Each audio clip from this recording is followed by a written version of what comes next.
In this lecture, we will see next option of this pocket milling. Pocket milling we have already seen. Here it is, pocket milling.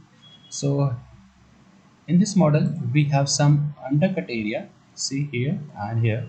So I'm going to use a T cutter. Okay, this tool I'm going to use to cut this undercut area. And first of all, I have to define this workpiece. So my part is this. I'm going to select it. Now blank. For this kind of blank, I'm going to use this part outline. So the outer part line will create a blank. So this is my blank. Okay. Now go to create operation, and first I'm using pocket milling. Program is my folder, and tool is this milling tool, and workpiece we have already defined, and okay. And here my cut area is this one, and stock as 0. For wall it is also 0.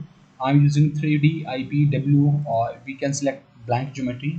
Okay, the same result will come. And the depth of cut, for training purpose I'm using 1.0, and generate.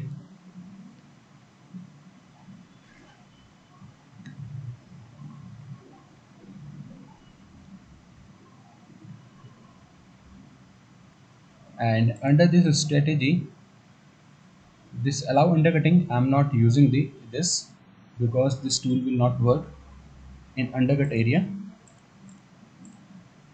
Let's see the replay. Okay, so radius is I think more than this radius, so just click OK. And my next operation is again this pocket milling, but this time I'm going to use this T cutter.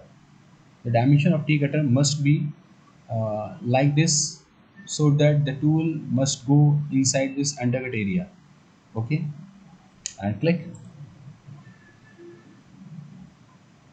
My cut area is this. Okay, and stock as 0, wall stock as 0, follow periphery, and this time I'm going to select this 3D IPW. The material which is left from the previous operation will be cut with this operation. Okay, and go to this strategy and select this allow undercutting, so tool will cut in undercut area also. Okay, and generate.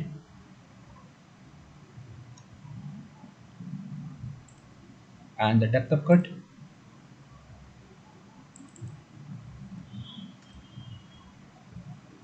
generate again.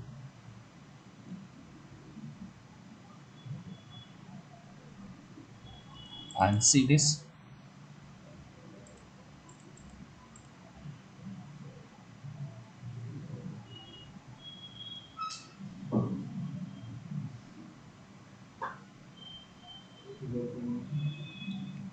And okay, so we can create pocket milling for undercut area also.